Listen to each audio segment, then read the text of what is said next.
Hola familia, ¿qué tal? Estamos hoy en el episodio número 7 de 91 Podcast y hoy tenemos un invitado muy especial, pero antes de presentarlo, lo que decimos siempre, suscribíos a nuestra newsletter, suscribíos al canal de YouTube, seguidnos en todas nuestras redes sociales, activad la campanita para que no os perdáis nada. Y bueno, ahora sí que sí, hoy estamos con Alejandro Castillo. Guti, ¿qué tal? ¿Cómo te encuentras? ¿Cómo estás? Un placer estar aquí, ya tenía ganas de estar aquí con vosotros y compartir un buen ratito. Qué guay. ¿Y a qué te dedicas para que la gente que no te conozca y demás? A mí, para empezar, me gusta llamarme un estudiante de la calle. Guay. Yo me considero una persona muy curiosa y creo que para empezar ese sería una de las principales características, y para decir lo que me dedico, trato de exprimir la vida al máximo. Y como profesión, si se puede decir así, aquí en el plano terrenal, me dedico al fútbol, soy futbolista. Cuando has dicho estudiante de la calle, ¿verdad? Y haces esa reflexión porque lo llevas un poco al que siempre estás aprendiendo cada día de cualquier cosa, da igual que sea de profesional, espiritual, emocional.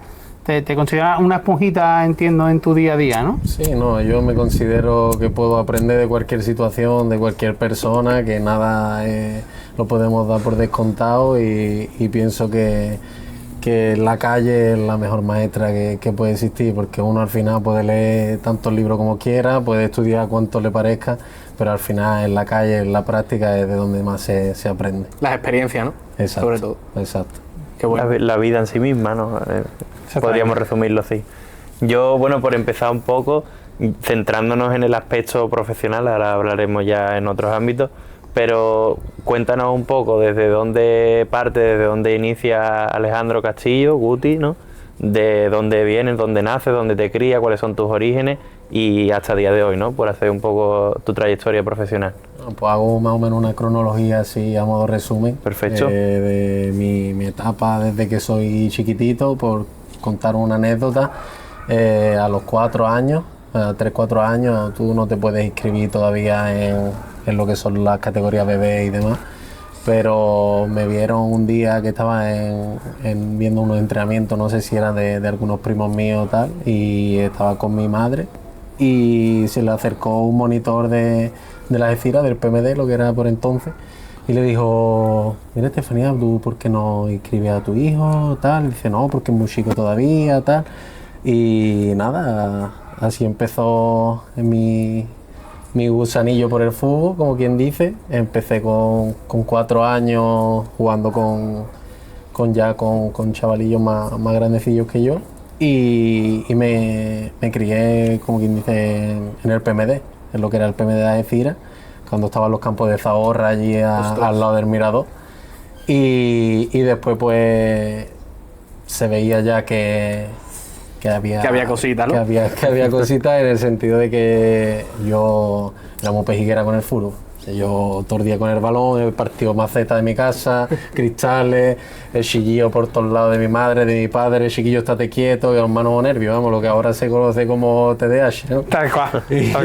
Y no podía parar quieto, era un culo inquieto. Y por eso, y después estuve en el Cano provincial.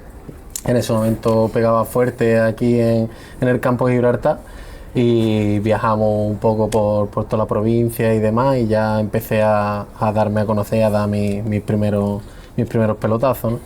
Después pues tuve unos años un poco complicados porque no era de estudiar. O sea, yo lo que es quedarme quieto en un pupitre sentado a escuchar a un profesor o a alguien era muy difícil. Yo lo que quería era salir al recreo y pegar pelotazos por todos lados. Y nada, y luego pues tuve 2 años como castigado y me perdí esos años de alevines, que son los años al final que más te curten y que más potencia puedes sacar, porque a lo mejor te vas a hacer torneos y a lo mejor tienes más visibilidad y demás. Pero bueno, me sirvió también como para cogerlo con más ganas después otra vez el fútbol, ¿no? Y en infantiles me apunté aquí al Cortijillo, que tenía colegas y eso de aquí de la barriada, y digo: y yo, pues venga, pues vamos a empezar por abajo, ¿no? Y ese año pues me fue bien, no sé si hice casi 20 y tantos goles, estaba en local, pero bueno, para empezar, ¿sabes? Por algo, después de haber tenido 2 años de parón, estuvo bien porque me llegaron, llegó los intereses de ya interesado ya en el Taraguilla, que por aquel entonces pasé de loca a autonómico.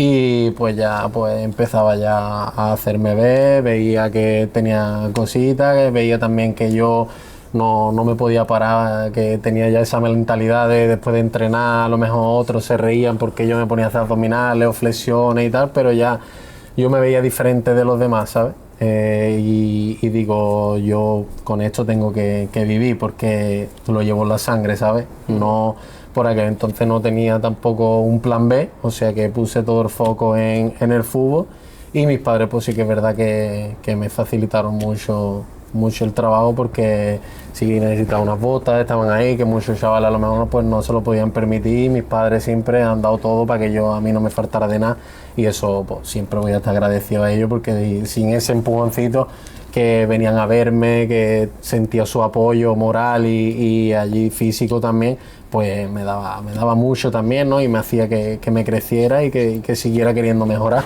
Y nada, estuve como 5 años en el Taraguilla. Perdona un momento, Alejandro, por contextualizar un poco. El Taraguilla entonces en esa época, aquí en el campo de Gibraltar, podríamos decir que era la máxima referencia, ¿no? O hacia donde todos los equipos de cantera no ponían su foco, ¿no? Sí, porque también tenía afiliaciones con lo que era el Málaga, el Betis, el Cádiz, ¿sabes? Entonces pues venían ojeadores y veníamos de mi quinta han salido también muchos chavales que han pasado por Málaga, Cádiz, Recreativo, o sea que han tocado también equipos buenos. Y como dices tú, en ese momento era el boom, ¿sabes? Estaba el boom del Taraguilla. Y sí que es verdad que aunque fue de mal en peor porque hubo una racha que solo tenía descenso tras descenso porque a mí me subían con los grandes y tú sabes, Taraguilla pues tuvo todo lo que tiene un boom, después cae también en picado y sí que es verdad que fueron años muy bonitos porque viví cosas que a lo mejor me habían faltado de chico, porque a lo mejor el que había jugado a Levine y demás, pues quizás había disfrutado, ¿sabes?, de otras experiencias, a lo mejor de haber jugado, como yo que la Copa Danone, o sabes, que ya te enfrentas a chavales que ya están curtidos a pesar de que sea una edad joven.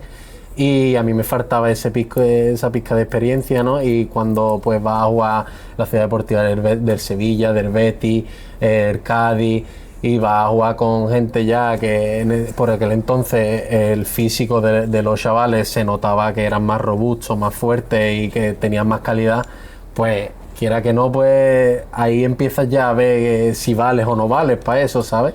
Y pues después de los partidos venían a hablar conmigo o a hablar con mis padres y se notaba cierto interés, como que podía salir la cosa bien. Por aquel entonces no es que se me fuera el alma en ello, pero sí que es verdad que le ponía mucho empeño y era mi pasión, ¿sabes? Y luego después del Taraguilla me fui, pues el Taraguilla salió la opción de irme a la Algeciras.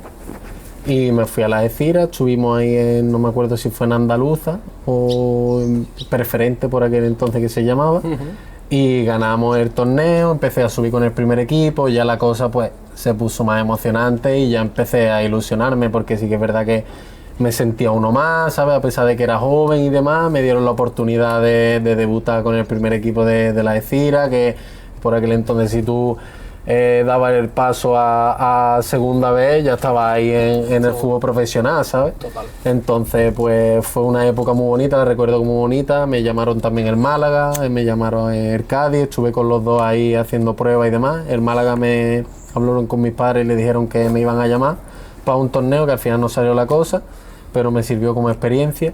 Y el Cádiz sí que es verdad que me llamaron a mí personalmente, pero por aquel entonces mi madre estaba malusquilla y decidí quedarme aquí y disfrutar el año que también tenía la oportunidad de jugar en tercera con el Algeciras y digo, pues vamos a aprovechar el tirón.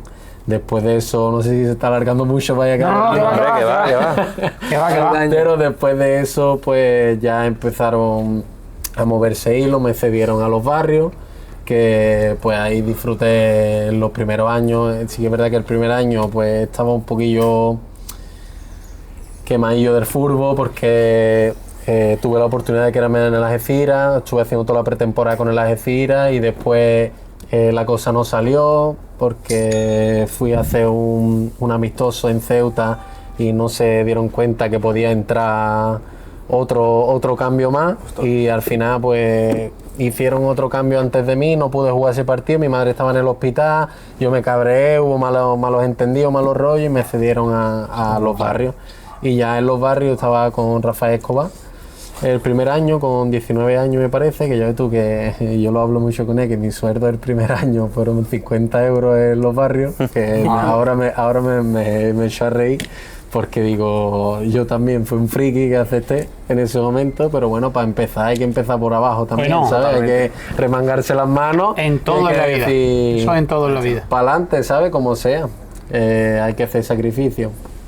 Y eso, y no pude ser en la Algeciras, después ya me quedé un par de años en los barrios, que el segundo año me parece, porque el primero le dije a Rafa que no me encontraba bien física y mentalmente del fútbol lado, y el segundo año pues lo retomé con más fuerza con Guti, que ese año tuvimos 3-4 cambios de entrenadores. Yo recuerdo aquella etapa un poco también. Y fue una etapa muy buena porque estaba el comando chicharrón, ahí dándole fuerte, nos sentimos muy queridos, estábamos muy unidos, se creó ese clima de afición, equipo y casi que nos metemos en playoff con el Algeciras en el último partido.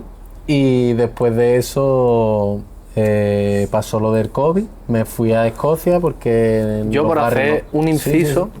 que yo al final conozco Claro. prácticamente toda la historia, entonces al final como nosotros todos somos de los barrios, también está guay, yo conozco un poco la época, también cómo saliste tú de aquella etapa, un poco y tal, y tenemos mucha gente que nos escucha que es de los barrios. Sí, por si quieres contar un poco, o si no, ¿vale? Esto es una pregunta un poco abierta, un poco polémica, pero si tú quieres contar un poco esa experiencia, esa etapa de cómo saliste tú un poco de allí, si quieres, ¿eh? Sí, no, yo no tengo ningún problema. Al final yo lo digo abiertamente, yo he sido joven, he sido y sigo siendo joven, pero sí que es verdad que cuando tú eres más joven, con la edad, digamos, que es la que tú tienes que decidir si meterte al barro o no, y pues tuve decisiones también que puede ser que me equivocara.